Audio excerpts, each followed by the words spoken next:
good, y'all? Welcome back to the episode of the Point After Podcast, man. Episode 38. We back, man. Jay, my brother, what is happening? Hey man, whole lot of work, whole lot of entertainment, but everything is kind of spicing up lately. We got the draft coming soon. We got Wrestlemania coming soon. Uh, NBA is finally getting in the sweet spot, I would say. But how you doing, my boy? I'm doing great, man. Before I got on, man, I had a nice Indian cuisine. Those are always good. You know what I'm saying? Called into the radio show this morning. I had to, do There you my go. trolling. There you go. But it's been good, bro. It's been good. Watched some March Madness yesterday. Got to see the side one of the dudes I used to play basketball with when I was younger and played against North Okay. Carolina and got to see him get some runs. So that was dope. But There you I'm go. good, bro. But before I jump in, I gotta do it, bro. Jordan Mason? Man, that's crazy. That's crazy. He's just gonna pop that up on me like we didn't even talk about it. We're just gonna throw an extra topic in like that. It's crazy. Unbeknownst to me, I didn't think Caleb was gonna bring this up today. But yeah, Jordan Mason's gone, man. What do you expect? Niners can't pay him. They want to pay a fullback. That's what they want. They want to keep CMC. 28 years old, coming off 4 injuries in the last 2 years. Probably gonna draft. What's his name? Skatebo. Cam Skatebo. Scatterbo? Yeah, very overrated. Yeah. Just like Kyle's guy. But I'm very happy for Jordan Mason. Got his money, and it's looking like Jordan Mason. I feel like they're gonna split carries, in my opinion, but he has a good chance to start eventually. And Yeah. because Before we they get got into it, they got a good O line too. So 100%. I was gonna say him and Aaron Jones, if they're healthy, that's a really intriguing running back tandem right there. like Jordan Mason, we've talked about it, bro. Like through the first 7 or 8 games of the season, bro, he was arguably a top 3 back in the league. He was great. facts. But let's get to it, bro. The road to WrestleMania. John Cena And is heel. I thought bro, I'm gonna be honest, I thought it was gonna be a new entrance, man, bro. I thought it was gonna be a new whole new outfit. attire. The same thing, bro. But it was funny when he came out, bro. Do a stone cold face, bro. Oh, he's all. I can't even do it because he was all. All right, I can't even do it. He was all. And he was just staring at the crowd. He's all. And then he just went on a rant, bro. He went on a whole spill. Did you hear the whole thing? Oh yeah, of course, bro. Like when he Oh was my saying god. basically for like the last 25 years, bro, like y'all been chanting Cena sucks and he's been taking it hella personal. And bro, honestly, bro, like it was dope. But I did low key. I was hoping that he came out with like a totally different image, bro. But it was still. I get it See, though because yes, but that's why John is so good though. He's not giving us what we want because on the flip side of that, if he gave us what we wanted, some fans would have been cheering, not booing. So like, you have to kind of get heat on John, and I think that's a very smart way to do it. And I think in this new age with Triple H, with the heels, it's more like systematic. It's more understanding. Like they're not just evil to be evil, which is cool. Like that's a cool bad guy, sure. But like a sympathetic type of villain, a guy who turncoated and went the other way, like it's just a deeper story with that. And I think John's come to Jesus moment eventually, whenever he comes back to the light side. I think it's gonna be a very touching moment. I'm gonna be honest.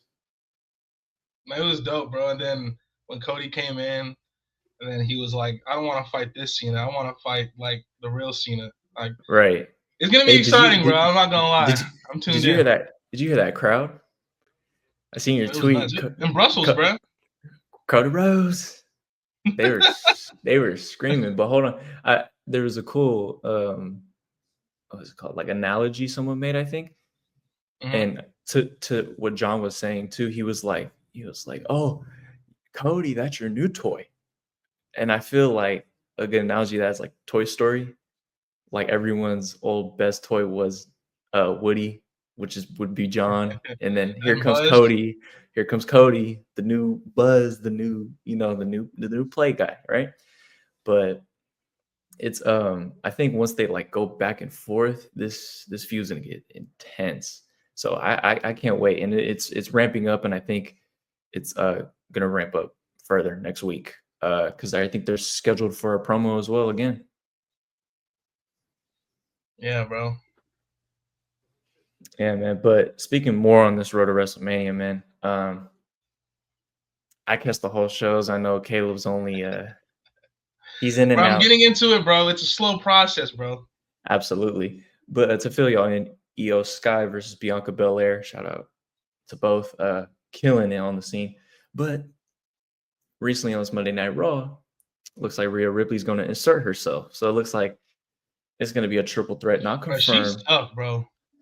Yeah, real tough. The only problem I have with Rhea is just too formulaic with the promos, and it's just she kind of contradicts herself because she'll go back on what she says, but that's neither here nor there. I just know it's going to be a fire match. I just know it's going to be a great time. So y'all look out for that. World Heavyweight Champion Gunther, man. He is. I'm not gonna lie. Versus Jey Uso in this feud, it's not been good. I think the most recent video on this on YouTube got 18,000 dislikes. It's looking bad for this feud. Like I don't know if Jay's gonna win this. You know what I'm saying? I think Gunther's gonna retain. You know what I mean? So I hope Jay wins, but it's looking tough, my boy. Your feud's not looking too hot. And I was gonna say, I think it was like last week. I think it was what's her name? Naomi came out and like gave like a little, like her and Bianca had like a little one on one, and like they both got hella emotional. Like I didn't know the whole backstory behind it. Like tell me a little bit about it though, because I saw it and I was like, okay, that shit look it's intriguing. so What's up with so I that? was I was gonna talk about that in a little bit, but we could skip to that. Jade Cargill, basically, she was out on injury, but in kayfabe, in the aspect of the show, they Mm-hmm. basically wrote her off, and somebody pushed her on a car, and then this whole time we're trying to figure out who it was, and it turned out to be Naomi, and Naomi had filled in as Bianca's tag team partner, which was Jade. So now Jay's back for her revenge, and Mm-hmm. then Naomi just admitted to being the attacker. That's why they were out emotional and all that. But that's probably it's not confirmed yet. But that's probably going to be a match. Naomi, She's married respect. to one of the Usos, so relax there, buddy. Yeah, respect. Wish you guys the best. Yeah, yep, yep. And we also got another championship match, a WWE Women's Champion, Tiffany Stratton versus Charlotte Flair. I mean, they're ramping it Go. up. Yeah, they go. One of them. Go to the women division, I guess. Just upon her accolades by itself. But they had a brawl. They had a nice little brawl on SmackDown. Tiffany Stratton jumped off the LED barricade thing. Not the barricade, the Titantron. But you miss Charlotte both times. Like it just looks ugly. Basically, this is a lot like the Jey Uso feud right now. It's not Mm-hmm. hot. Not a lot of people are feeling it. But hopefully, once it gets a little closer, they're gonna start ramping it up because this a little underwhelming because your star-studded guys, yet and women, they got it all figured out right now. But you need your mid and lower card to get it together. And Roman versus Seth versus CM Punk, That's the one not I'm most intrigued by. not confirmed, but it's most likely. This is what the story's going to. And this is going to be main event. Shout out Roman. This is going to be main event of night one. I'm pretty sure, unless, I mean, I say the women's match has a shot too. The main event night one, but we all know Cody and Cena's main event in night two. We know that. And then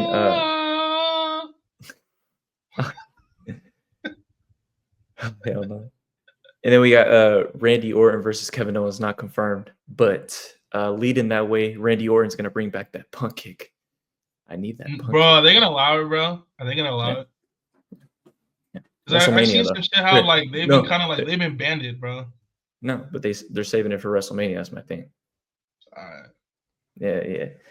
But let's move on, man. We're gonna go to the biggest threat here. We'll move on to basketball. Let's talk some hoops, man. Yeah, man. So let me know something, man.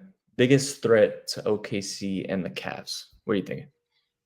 Well, let me talk about the Cavs real quick. Right now, obviously, the best team in the Eastern Conference, arguably the best team in basketball. I mean, they are actually the best team in basketball.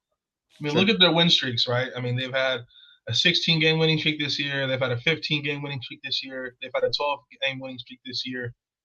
They've been dominant, and obviously their 16-game winning streak just got snapped by Orlando a few days ago, but they've been dominant. They also lost last night to the Clippers, but for the most part, the Cavs have been dominant this year.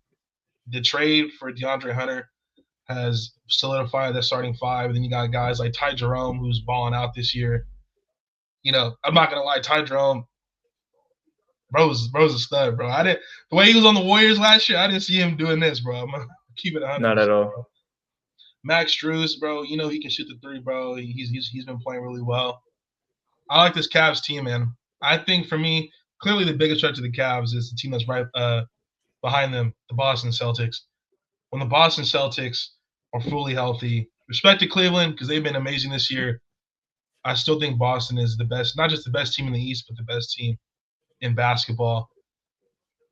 Kristaps Porzingis is again. We know his injury history. We know he's been in and out of the lineup recently. But when he's out there, he just provides a whole new element for this team. And if Boston's fully healthy, I can't see a team beating Boston. But the Cavs are really good. I think Cavs Boston Eastern Conference Finals. That's a 7-game series for sure. That's going 7. But I gotta go. I gotta go with the two Jays, man, Jaylen Brown and Jason Tatum in that series. But moving on to the West, when it comes to Oklahoma City, I think outside of Oklahoma City, it's so bunched up to the point where you can go with any team in the West. You Yep. can go the Memphis Grizzlies, the Denver Nuggets, the Houston Rockets, who I think, by the way, are on a 7-game heater. They went through a little bit of a rush patch, but they're backfiring again. Shout out Damon Thompson, bro's a stud.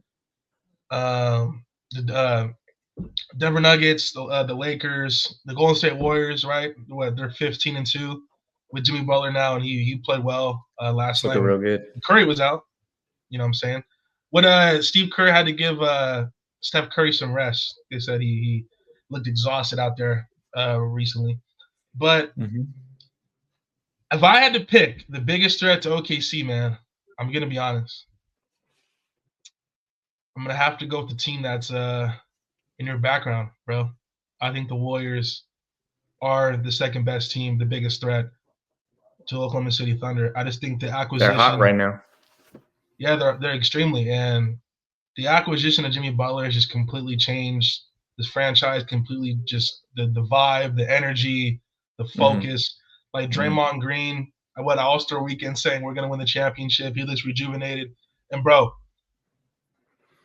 the defensive clinic, bro, he put on yesterday against Giannis, bro, was Was insane. disgusting. Draymond, he was all world yesterday against Giannis. And then we all know about playoff Jimmy. You know, Mm-hmm. Pods coming back from the injury. He looked great last night. Moses Moody for the last 20, 25 games has been in double figures. This Yep. Quinn Post as a stretch 5. Like I like this Warriors team, man. I think at their best, they are the biggest threat because of their experience, their championship pedigree. They know what it's like in those moments.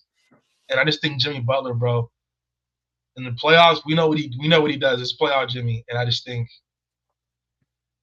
it's going to be tough. I still think OKC gets the respect as the favorite in the West and to come out the West, but Golden State is looking scary right now, bro. That's a scary team. Absolutely. Absolutely. Yeah, no, I agree. I mean, it's hard to disagree. They're a hot team right now, and they know how to turn it on in the playoffs, right? Especially Jimmy. I think the consensus and the problem with Jimmy was he just wanted his money. He just wanted to be paid, how he felt. So just pay the men, and they did so. I think Jimmy's going to be a full force going into this playoff run. I completely agree. In the Yeah. East, I'm actually going to take Cleveland over Boston just because as a collective team as a whole, I feel like they're very much better constructive wise. And Boston, I So you get don't it. They think do have. Boston at their best? You don't think Boston at their best is beating Cleveland this year? I go off of momentum. It's but Okay, okay, I respect it. I see your point though. Like I said, it goes to 7. In any given moment, it's either of these teams though, 100%. It's either of these teams coming out the East. Yeah, and I think that when they made that DeAndre Hunter move, like that's exactly the piece they needed. They needed another wing guy, 6'7", 6'8" guy who can Guy who defend, could give hit you up with shots. guy could give you 10, 11 a game, easy money. Even more than that. Like I'm Right. talking about 16 to 18 a game. Like DeAndre Hunter is he was probably one of the more underrated pickups at the deadline. For But sure.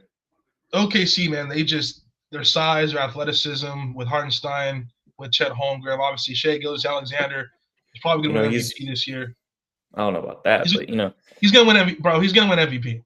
He's going to win MVP. gets a great whistle, but I'm fucking around. He finishes well. He's got a great shot.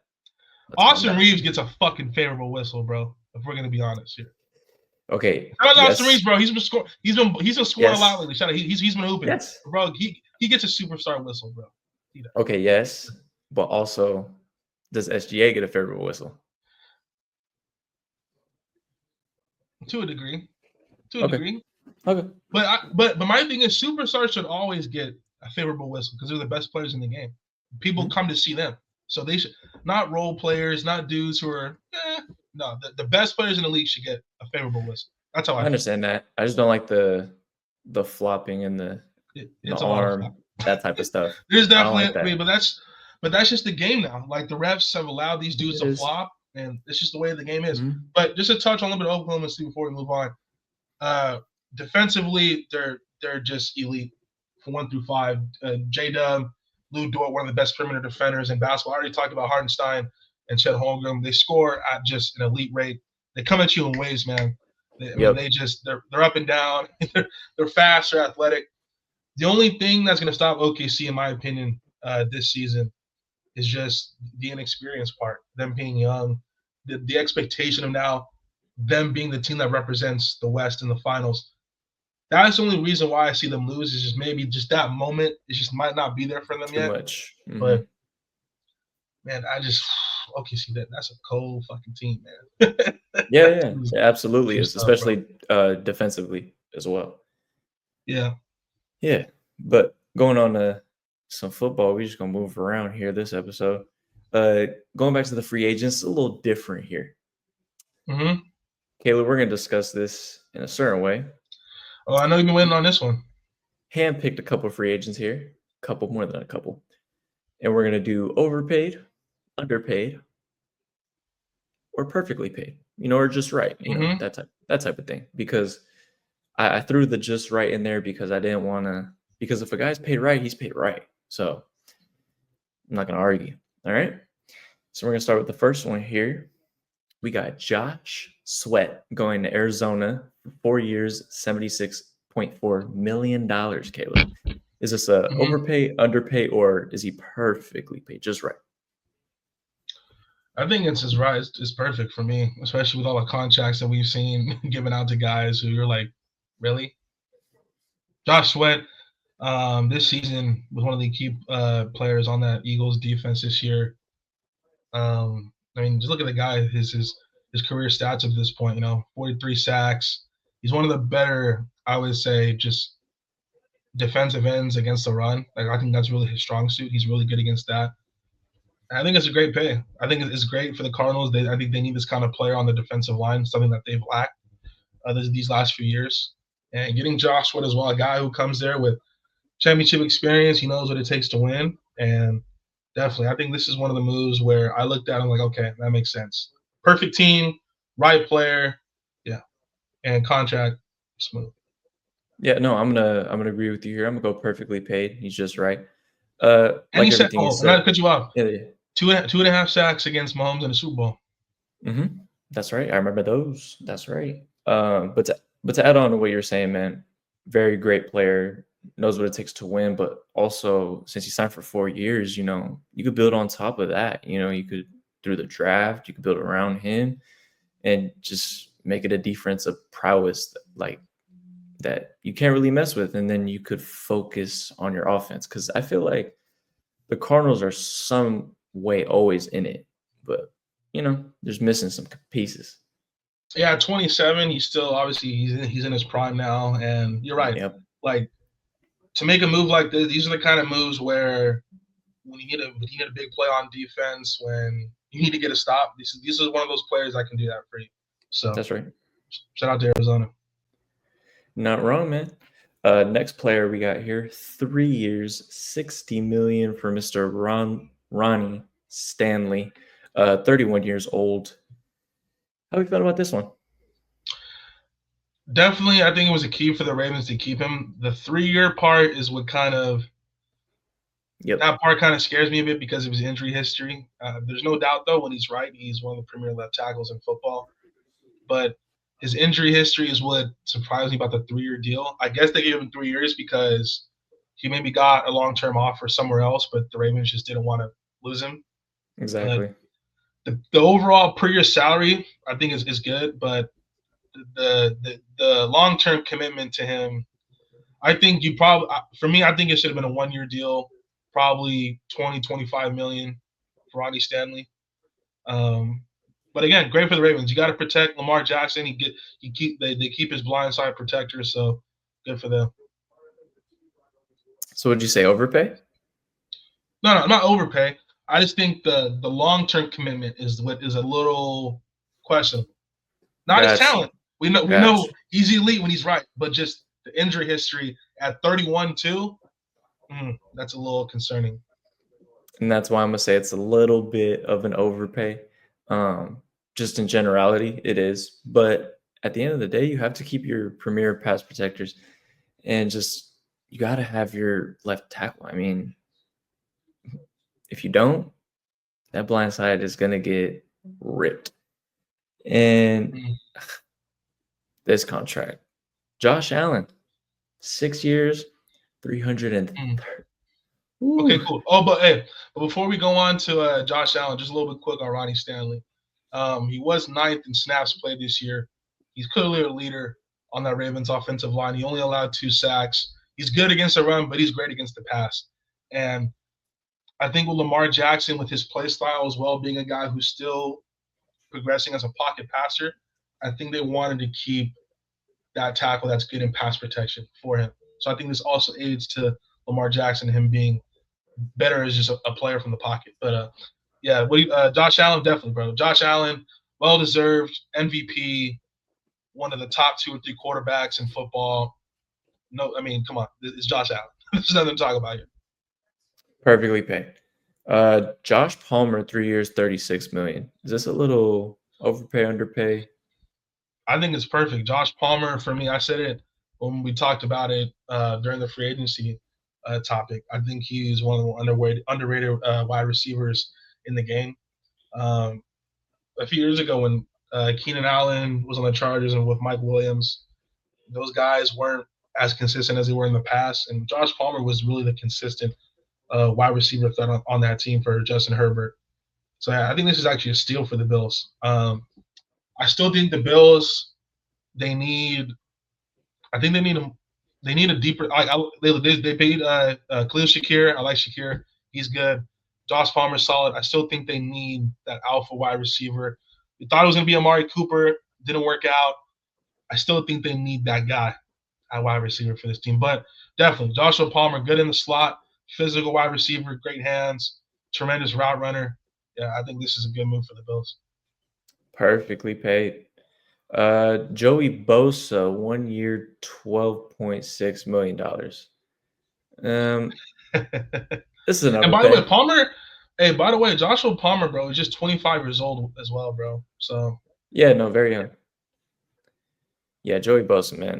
This is overpay for what his oh, this production guy, is. man, and bro, this dude, you have not been saying that, bro. If you signed with the Niners, bro, stop.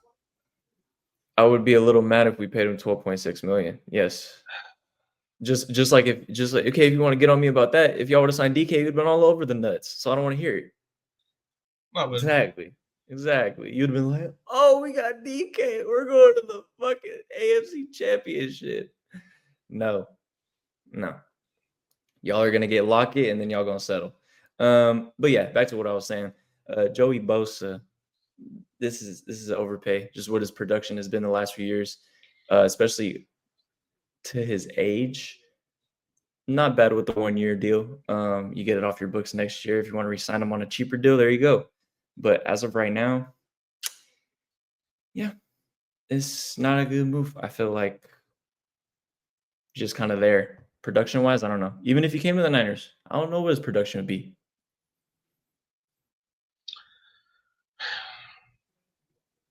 I think basically, again, similar to what I said when we talked about free agency, was Von Miller. It just didn't work out. He's aged, and I think they need a guy to just complement Greg Russo on the other side, who they just paid as well. Shout out to Greg Russo. I think Joey Bosa, when healthy, I think he's still a good pass rusher. I think elite. I don't know if he's that anymore. And he's only going to play on third down. He's not an every down defensive end because he's not great against the run at all. He's strictly a pass rusher. But I think the Bills, they got Joey Bosa for similar with Josh Sweat for the Cardinals, but obviously the Bills are a better team. They're going to be in more, higher stake games. They're going to be in divisional championship playoff games. I think they got Joey Bosa for moments like, again, where you need a sack, you need a big play, you need a first force, a 3 and out. I think that's why they brought in Joey Bosa for those specific moments. Basically, what they did for Von Miller, but honestly, we just saw Von Miller, which he's not the same. He's near the end. And I think that's why they brought in Joey Bosa, to be that guy in certain moments can sack the quarterback, make a play. So overpay, underpay. I mean, I think 12.5 is cool. Like I don't think it's crazy. I mean, 12.5 million. I think it's cool. Like I'm not tripping about I don't think it's overpay. J.C. Horn, 4 years, 100 million. This dude is so mad about that, bro. This dude does not like Joey Bosa, bro. I mean, you just don't go against players. That's what I see. How am I not going against players? I just said Joey Bosa is not an every down defensive end. He's not great against the run. He's a strictly pass rusher on third down in a passing play. That's when he's going to be used. Watch how they use Joey Bosa this year. I'm telling you.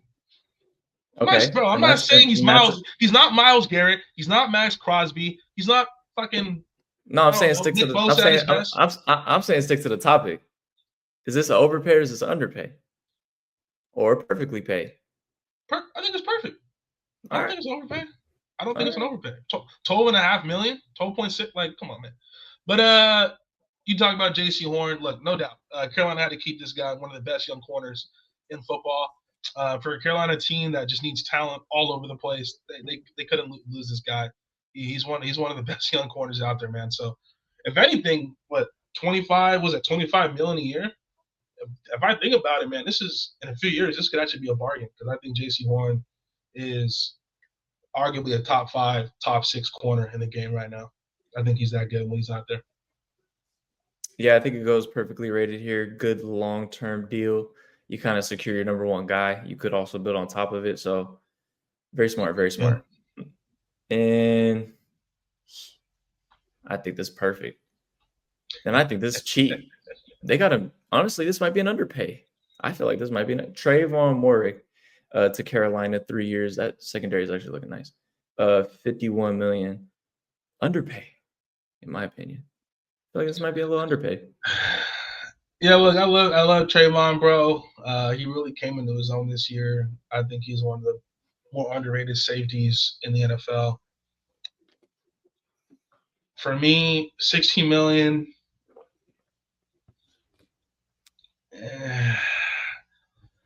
I'm not going to say it's an overpay or underpay. It's kind of like, for me, do I think he's a 20 million a year safety? No. Do I think he's a good safety? His best attribute is against the run. When he lines up close to the line of scrimmage, like, that's where he had his best. He's not the greatest in pass coverage. So for me, I'm glad the Raiders didn't pay him that. I'm gonna be honest, per year. Go get your money. Shout out, respect. Go get your money. But I think it was best the Raiders to let him walk because I don't know. I think they brought in Jeremy Chin, man, who's just as good, or I think even better than Trayvon Merrick. If I'm gonna be honest, but it's a good move for the Panthers. It improves their secondary, which they needed to do this offseason.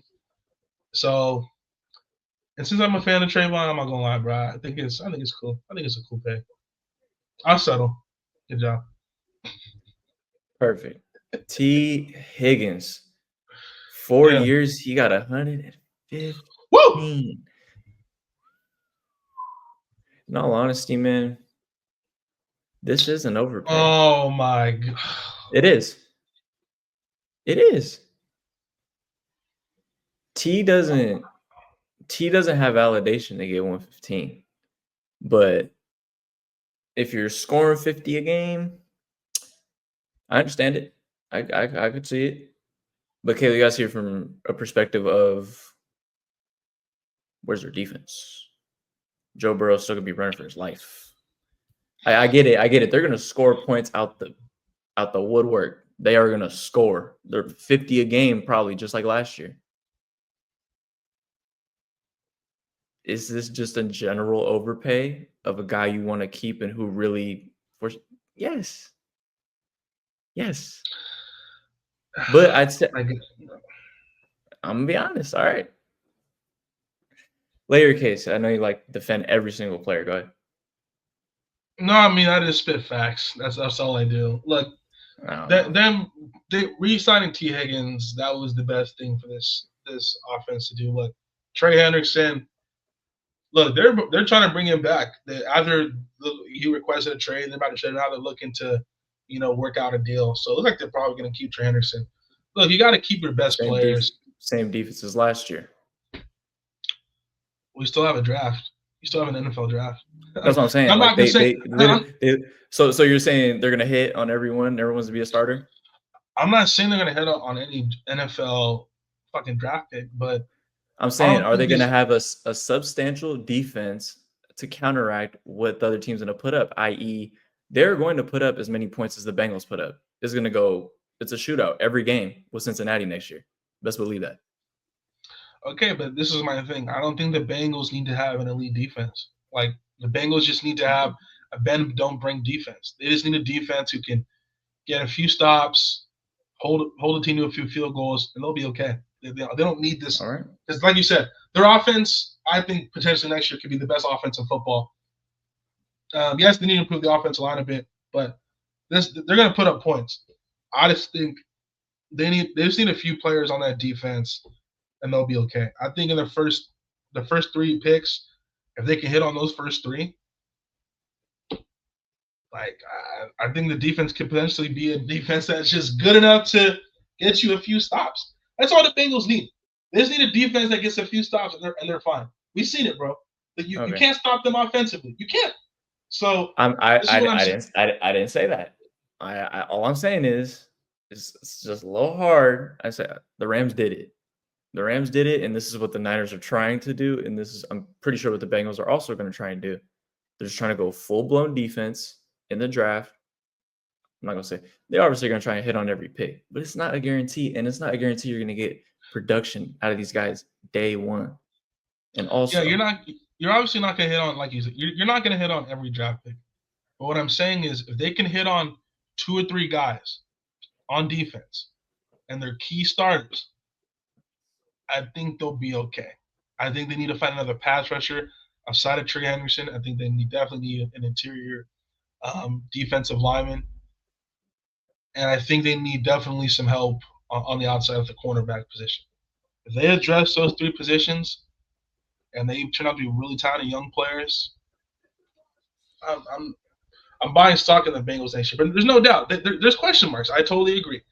Giving T. Higgins that money, there's no doubt that it puts a lot of pressure on you to hit in the draft. And if they don't hit in the draft, we're going to be back in the same situation saying Joe Burrow just doesn't have a defense again. So, but look, I think with this move, they're betting on their scouting department. They're confident that they are going to address their defense in the draft. and we gotta wait. It's a wait and see. It's a wait and see. Yeah, they're literally like betting their whole goddamn No, team and they're betting everything their on this season on the offense. draft. There's no question. They're betting their season Yeah, on the draft. but like this offense is the team though, and they gotta carry. They gotta So so carry. so let me ask you a question. So you wouldn't have paid T. Higgins. I would have left him like as he was. He's franchise tagged. You can't go nowhere. I understand your morale. I get that part. But and I get tagging sucks for some play. I get that. But not every here's what people need to get. Not everyone could get paid. And this is a kind of an example when a player forces an organization's hand. Obviously, we can't see the outcome yet, but it could go one way or the other. It's going to go either really good, and this offense is going to carry them to the playoffs, and we'll see how that runs, and we'll see how far they get. Or it's going to be just like last year, and it's going to be a shootout every game where it's going to be tic tac toe, and they're just going back and forth, and then it comes down to last possession, and either team's going to win. So you know what? I get it though. It's an explosive offense. You have Jamar Chase, you have T. Higgins, and you have that explosive deep threat. I get it. I get both ways. That's the thing. Yeah, but real quick before we go on, I gotta go back to. I just looked at the stat, bro, and I didn't even notice. Josh Palmer averaged 15 yards a game per, or 15. Oh, I'm tripping. 15 Per catch. yards per catch on just 39 receptions this past season. Very He's still for Buffalo. underutilized. He's a steal, bro, for Buffalo. Absolutely. Because And they got him for I've always been a fan of Joshua Palmer, but I think he's an underrated wide receiver. But to top it off with the Bengals,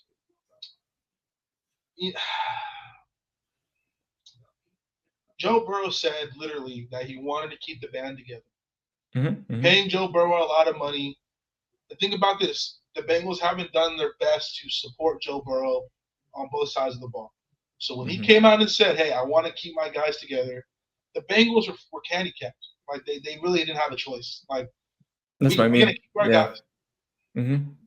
That's what I'm saying. The players forcing their hand, but it's gonna go one way or the other. It's gonna go either really good or it's gonna backfire in their face. Because also Joe Burrow still doesn't have an offensive line. You're still gonna be running. You're still gonna be running for your life, looking for Jamar Chase and looking for T. Higgins. Alex Kappa? That's Raiders' problem now. He's a good player.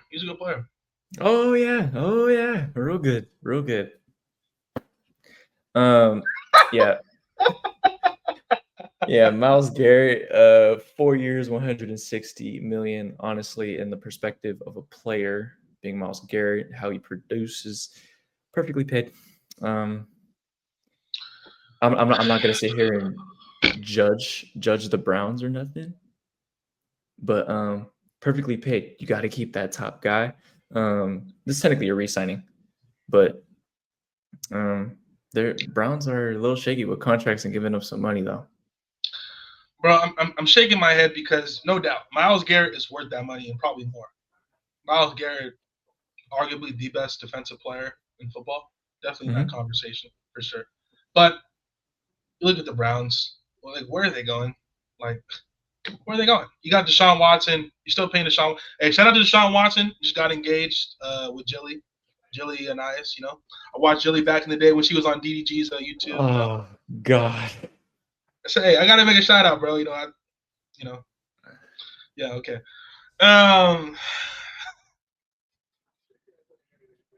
Shout out to Deshaun, man. Look, but Deshaun Watson's gonna be out the whole season. They brought in Russell Wilson for a visit. I mean, is Russell Wilson gonna improve this Browns team? I don't know. I mean, Nick Chubb is probably gone. What's I'm blanking on the Jerry Jeudy did have a career season. Jerry Jeudy was really good this past year, but I think the Browns should have made a decision where, you know what, Myles Garrett, you're great, you're all time, but we're going nowhere. So we're going to trade you and get assets. Now, I know it's crazy, But it's like, where are they going? Where are they going? Can someone explain to me where this Browns team is going? I'm not doubting the player that he is. It's not an overpay. Myles Garrett is amazing, but you also have to look at your team and realize, okay, with Myles Garrett, like, are we going to be a playoff team? Are we going to be a real competitive team next year? Are we going to be like, man, like, we got a shot? No, you don't have a shot. You're not going nowhere. So if you're the Browns, why keep him on the team? I guess to sell tickets and sell jerseys. I guess that's where their focus is right now. Not gonna sell no Deshaun jersey, so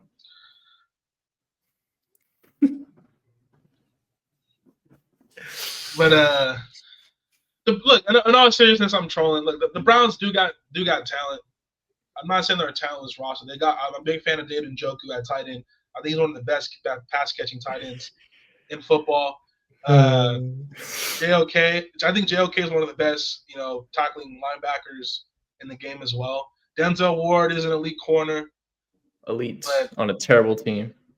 But yeah, I think this Browns team, man, like, where are you going? At least with the Raiders, bro, we paid Max Crosby that money, but we went and got Geno Smith. We clearly show we're trying to be at least competitive. Geno Smith is better than Russell Wilson. He's better than Russell Wilson. He's better than Aaron Rodgers, and he's better than Deshaun Watson at this point. Let's be real.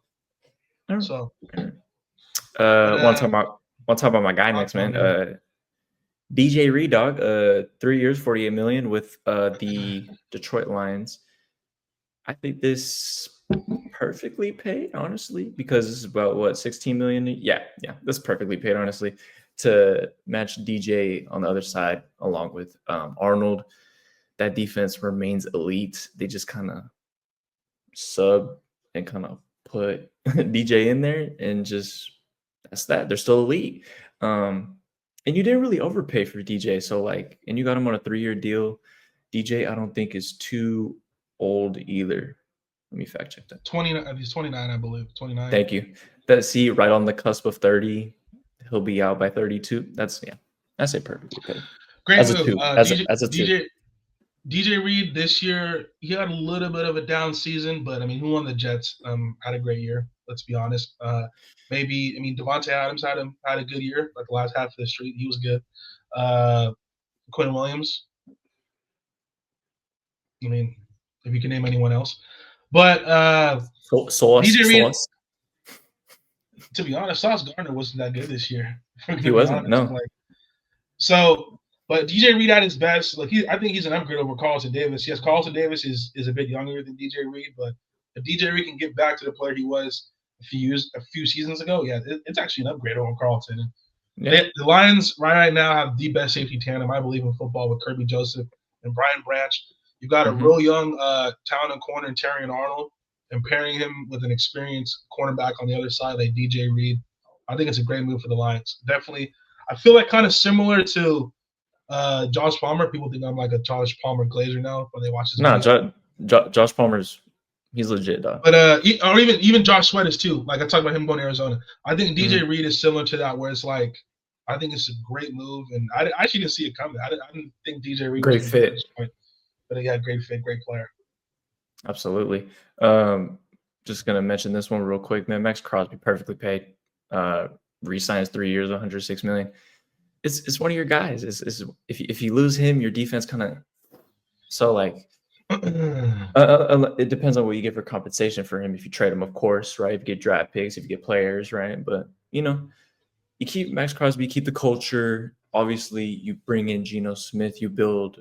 You show him like we're trying to make a push, like you were alluding to earlier. So great move all around. Re-signed him for 3 more years, so he's through till when?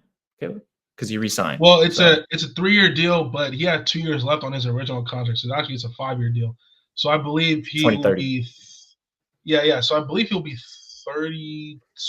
You might have to fact check me, but I think he'll be 32 after the contract. But 5 years, huh? I mean, there's no doubt. I mean, you know how I feel about Max Crosby. He's one of the most dominant players in football. He'll be 32. Look, I said this when it came to Max Crosby, that if we didn't have a plan at quarterback this year, going into next season, and it was going to take some moves to get a quarterback in the draft, a la Cam Ward and Shador Sanders. And Max Crosby, don't get mad at me, man, if you see this, but I was just saying that I would at least listen to offers when it came to Max Crosby, because similar to what I said about Myles Garrett, if you pay a player that much money and there's no direction, like, You then kind what's of the point? what's your Like, you know what I mean? what's your identity? You don't have Yeah, one. it's like if we keep Max Crosby again and we go 5-12, it's like, okay, we're paying a guy a lot of money, but to win 5 games. I'm not putting it on Max Crosby. I'm just saying the players around him are just That not good that's enough. that's how I feel about Nick Bosa, right? Like Niners win 6 games. Well, Nick Like Bosa, for the most part, since he's been there, has been around a really good team. correct. But when he doesn't have good resources alongside of him, when he's I don't want to compare him to his brother. We're not gonna get on this topic. Let's keep moving. What were we saying? No, I was saying, look, no doubt, Max Crosby rightly deserved pay. He was born to be a Raider. I mean, Max Crosby is literally the perfect person to represent your franchise. His story, just everything he's gone through to get to this point. Like you can't dislike Max Crosby. Just the effort he plays at 99% of the time. He's always available. He's always on the field. Like, Max is one of one. And especially now, since, like I said, we got a quarterback now. It shows that we're trying to win games and being competitive. I'm all for them paying Max Crosby. It sends a signal to the rest of the players in this locker room that, hey, we're trying to win now, and we've made moves to show that we are winning now or trying to compete now. So shout out to Max Crosby, man. Rightly deserved. Hey, man, really deserved. And then we got Devontae here going to the Rams, 2 years, $46 million, $23 million per year. I think that's perfectly paid if you're on the terms of Devontae, feeling of Devontae. I would feel like he's slightly underpaid. I mean, for who the top dogs still are and what their number is, i.e. Justin Jefferson, i.e. who we're just talking about, T. Wiggins, Jamar Chase, the numbers they got. For what Devontae produced in last year, he got very underpaid in my opinion. And I think Rams got a deal here. $23 million a year. He's cheaper than Ayuk right now. So all in all, this is a great move for the Rams. You put him alongside Puka Nacua. That offense is going to be Tutu legit. Tutu Atwell as well. Also Sam Darnold. He's obviously still going to be a very accurate passer. So I feel like he's going to have no problem getting Devontae the ball. You said Sam Darnold? Sorry. I'm on the next topic already. Stafford, I feel you, bro. I feel you, man. Sam Darnold's going to be the best quarterback in the guys' division. I feel you. No, that's overpay.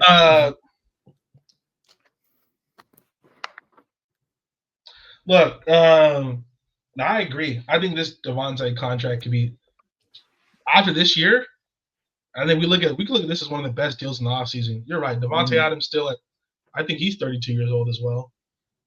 Getting up there. 32, 33. But yeah, he's still an elite wide receiver. He showed it last year with the Jets. He's still that guy. And to get a guy who I think is still one of the top 7 or 8 wide receivers, probably even higher than that at his best, to get him for only $23 million per year for 2 years. I get it's short term because he is starting to get older. But it's smart. It's smart business. It's smart business, and Devontae, this is a great move. Like you talked about it, along with Puka Nacua, Tutu Atwell, you got Tyler Higbee, you got Kyron Williams in the backfield. Matthew Stafford's still one of the best quarterbacks in football. We know their defense at all 3 levels is extremely young and really, really good. The way they came on the last stretch of the season, this past season in the playoffs, they were excellent. So yeah, this Rams team, they're my favorite right now to win your guys' division. I think they're definitely one of the favorites to actually come out of the NFC. To bring in a player like Devontae Adams, again, I don't think it's this person, like you said, it could be an underpay. Devontae is still that guy for sure. No, he's still that guy. Like, think about it. Like, the salary that Chase and Justin Jefferson are getting is half that. 23 million. Yeah, but to be honest, though, when it comes to those kind of contracts too, you do play. Age does play a factor. It does play a little bit of a factor. Devontae is starting to get up there a little bit, but he's still great. But age it plays into it. T. Higgins is 25. Yeah. So yeah, absolutely, yeah. But with the 2 years though, I think that's like perfect. Like you don't have him on a 1 year Mhm. deal. You kind of have him on a 2 years to kind of see if he'll get a little, if he'll regress a little bit. Not hating on Devontae, but father time don't. Everyone's accustomed Yeah, to it. It's gonna happen. And and so his agent also came out and said that he hopes to finish his career as well with the Rams. So I think this, whether it's yeah, 2 years, I think this is probably the last few years that he plays. And possible 1 year extension for a final year, but yeah, I get it. yeah, but after those 2 years, if he decides to hang it up or so, he'll have a gold jacket waiting for him, first ballot for sure. Absolutely. And Justin Fields going to the Jets now.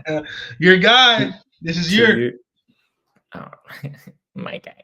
No, I'm just kidding. Yeah, he is one of my guys. 2 years, 40 million. For what Justin Fields has shown, I love him. I love him dear. Honestly, I don't know because like I could see the side of he's young. Well, he's still very young. There's kind of unknown potential still there. You don't know if he has it or not. Mechanics or I don't know. But then you look at the quarterback market and it's like all these guys are going for 40, 50 million on salary. Sam Darnold, we're about to bring up a 33 Sam Darnold. So if I'm ranging it around there, barely overpaid. Honestly, this is kind of perfectly paid. I don't know. You give him 2 years. What do you do? This is yeah, what the market. This is what the market is, but it's on a cheaper side of the quarterback market. So you can't yeah. complain. I think definitely again it's similar to what I thought about him being still a young quarterback in this league that was extremely raw. You see the upside with Justin Fields. There's no doubt. Physically, I don't think there's probably only like a handful of quarterbacks that physically have more talent than him. The problem is that we obviously seen he's just not a pure natural thrower of the football. Like he's Hmm. not accurate consistently. His footwork in the pocket as well isn't great, and Yeah. he gets happy feet a lot. But I think going to a team like the Jets who want to change the culture, Who have they're set bringing in pieces more. already. You got Garrett Wilson, who we played with in college. Brees Hall, I think he'll have a bounce back here and show why, what last offseason or so we were talking about him being one of the top 5 running backs in football. I think he'll get back to that this season. I think he's in the right situation with Aaron Glenn as the head coach, who I think he's the kind of guy that I think he'll bring out the best in Justin Fields. I like Be a good Aaron Glenn, motivator. his person, he has his personality, his makeup as not just a coach but as a human being. I think I talked about this a while not too long ago. How the Lions teammates talked so high about Aaron Glenn as just a leader and a personality. I think this is Right. the right place for Justin Fields to be paired with. So I think kind of similar to Devontae's thing, where if Justin Fields plays well this year, we could look at this as like a potential underpay. But I think it's like Yeah. you said, though, rightfully paid It's 20 it's million. right. It's like right there. Yeah. It's kind of where the Yeah, market is set. yeah. Sam Darnold going to Seattle, Oh, 3 years, 100.5 million. over there. Oh dear. I don't know. 33 million a year. Yeah, I think you told me it was underpay. This dude's funny, dude. Hold on, I'm looking at Baker's contract real quick.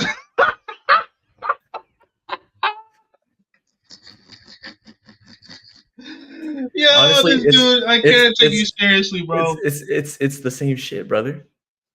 3 year, 100 mil with the signing bonus of 28 million, which Darnold doesn't get because why the fuck would you do that? But Baker's better than Darnold. This is an overpay. This is how I conclude this. I'm sorry. This is an overpay. This is a fucking overpay. I'm sorry. Um, for what you're getting essentially a worse substitute than what you literally just freaking had in Geno Smith. Honestly, if you put better pieces on the O line, like Caleb was alluding to last episode, you could have done better with Geno Smith, go farther possibly with Geno Smith. But no, you go the other route. You're going to go with the first round exit, the guy who had all the pieces around him, the best wide receiver in the game, a good, decent running game, good O line, a good wide receiver too, and a really good tight end. And a First really good round defense. exit and a really fucking good defense. First round exit. Overpay. I conclude my statement. Look, man, I think this. I agree. I think it's a slight overpay.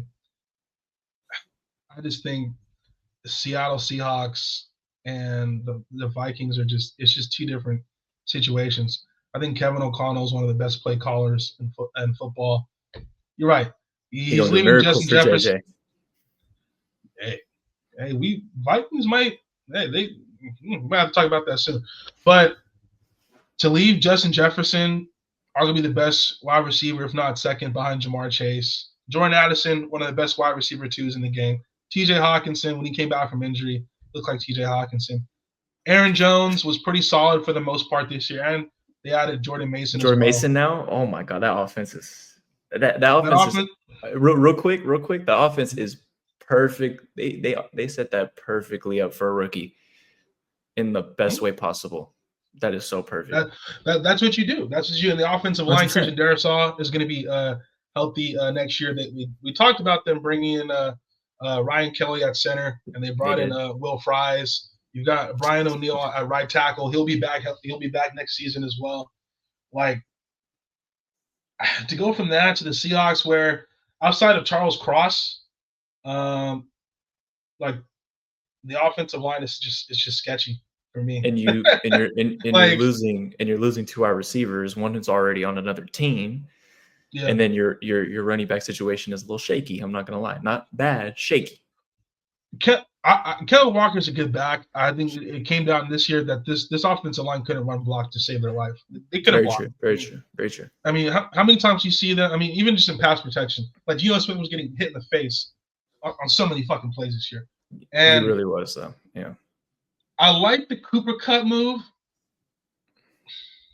No, no, we're about to talk about it next. I feel like that's for with a price tag at what he's at, it's not terrible. It's $15 million a year, and you have to look at the outlook of the market. So, like, it's not terrible. Just the years might be a little. Yeah, the years is a little bit interesting because, look, the last 3 years he's missed an average of 5 games in these last 3 years for Cooper Kupp. When he's healthy, for the most part, he's still really good. Love him. The question I have with Cooper Kupp is obviously his health is a question, but are you confident in Cooper Kupp? Like, is he better than DK Metcalf? Like, no. I know DK Metcalf had a bit of a down season, and Jackson Smith and Jigba established himself as wide receiver 1, but I don't know, man. Cooper Kupp, again, if he's healthy for the most part, good move, but DK, man, I don't know. I mean, I guess it's the best move you could have made. If moving on DK, I guess this is the best option available. But yeah, just kind of going with Sam Darnold, I think it's a slight overpay because I just don't think Sam Darnold is just gonna have the type of production that he did with Minnesota. He was in literally the most perfect. He had the perfect position. He had everything. He had everything at his disposal, and he fucked it. Yeah. I was going to say, and you saw in those last 2 regular season games, he looked like Jet Sam Darnold. You know what I mean? When he had to make plays, when it was on him because the other parts around him were struggling, and the defense was playing really well. He couldn't figure it out. That step up. Exactly. Yeah, he couldn't raise his play when the team needed him to the last season. We saw in the playoff game. I mean, it was ridiculous. It wasn't even a freaking game. Yeah, so my concern here is, again, you're kind of going with Sam Darnold. He had it. For the most part, had a really good season. He's younger than Geno Smith. Yes. Mobility-wise, I guess Sam Darnold is a little bit more mobile. Even though I think Geno's a mobile quarterback still. I don't think Sam's more mobile than Geno. But I'm saying that, like, Sam Darnold isn't a statue. Like, he'll run. Like, he'll move. Okay. But to go as far as say he's more mobile than Geno, I don't think so. He's just decent. He has decent mobility. Decent mobility. Yeah. So again, I think they're just hoping that he can replicate what he did in Minnesota. Because if he can replicate what he did in Minnesota, it is an upgrade over Geno, possibly. Hey, but right. I just think, man, Geno, bro. I think Geno just he won 10 games with a team that offensively there were so many holes. Defensively, they played well down the stretch, but Geno took a lot last year. So yeah, we'll see if Sam Darnold can do what Geno did. So yeah, and on top of that, they add Cooper Kupp to that Seattle offense. I don't know what exactly it does. Yes, you lose Lockett. Yes, you lose DK, which honestly, DK, I feel, in my opinion, would have been a better number 2. But yes, Jackson Smith and Jigba did establish himself number 1. He's that dude. So adding Cooper Kupp as a 2, not a terrible move for $15 million a year. Not a terrible move, but is he gonna get open? Will he get separation? And is he gonna produce? That's the ultimate question. Also, can he stay healthy for these next upcoming 3 years? We don't really know. And like you were alluding to earlier, on average misses about 5 games a year. So I'm gonna say honestly, what the salary is, 15 million, it's perfectly paid. I just feel like the years is too much. I feel like 2 would have been perfect. Yeah, I think Cooper Kupp is a guy that I would probably go to year basis. Like if this year, I would give him I think a 1 year $15 million deal would have probably been that doesn't hurt. That doesn't hurt. If he would have showed that he would have been extremely healthy this year, and he would have showed that him being healthy and he would be able to produce at a high level, then yeah, I can give him like a 2-year extension. But 3 years, I get it. You know, players want that security. And again, I think also it comes down to other teams out there, possibly even because I know it was rumored, maybe the Raiders were gonna give him a 2-year deal or something. I don't know. And Seahawks like, nah, we got to do more. You know what I mean? So that kind of stuff plays into it. So, but we'll see though, man. I think the Seahawks are gonna be intriguing because I just don't know what we're gonna see. I don't know. You know, it's for them. It's definitely a big question mark. Obviously, I feel like Jackson Smith and Jigba is definitely going to be the most. I think he's honestly probably going to have a breakout year. I feel like that's honestly going to be Sam Darnold's focus point. He's going to be that guy. And in my opinion, I don't think Cooper Kupp's going to. I'm not going to say he's not going to produce nothing, but I feel like he's definitely not the focal point of the offense. Yeah. We'll see, man. I think again, as an opposite of JSN, like they're both slot guys. So we'll see, man. Clint Kubiak, it's his time to show, man. You know, those first 2 games as the Saints OC, we thought the Saints offense was going to be fucking historic, and then it tailored off. So we'll see if Clint Kubiak can go back to the first few weeks he was as a Saints OC. We thought Derek Carr was in the runner for MVP real quick. Yeah, that shit ended quick. all the fans praised that man for about 2 good weeks. Yeah, man. But that's gonna cap off the show for y'all. We hope y'all enjoyed that lengthy one. You know, you're gonna catch the next one, man. We're starting to ramp up to more WrestleMania season. Things are gonna start to get hot. NBA is getting a little more competitive. NFL is going. The draft's coming up, no? It's coming up real soon. Bro, wait. Are we gonna tell them what we're planning to do for the draft, or we don't want to say nothing yet? No. Let's tell them. Honestly, it's probably gonna be at one of our cribs, but we're gonna do a video. We're gonna have draft reactions to each pick. Only the first round. I'm gonna cut it up so it's not like a hour video. Maybe it will be. Who knows? Because we'll have a little discussion after on the, we'll discuss after the draft, and then man, we'll do a little like once the time starts ticking down, we'll start talking about who's gonna go here and you get the whole 9 yards, man. Bro, I'm excited, man. I know. Ashton Jesse, gonna be a Raider. Great days are ahead. I'm excited, bro. That's gonna be fun, bro. Yeah, bro. It's gonna be a good time. Yeah, man. But y'all follow the socials up there down below. We're gonna catch y'all next week in 39, man. It's been me and your boy Caleb. We out of this one, man. Peace. Deuce.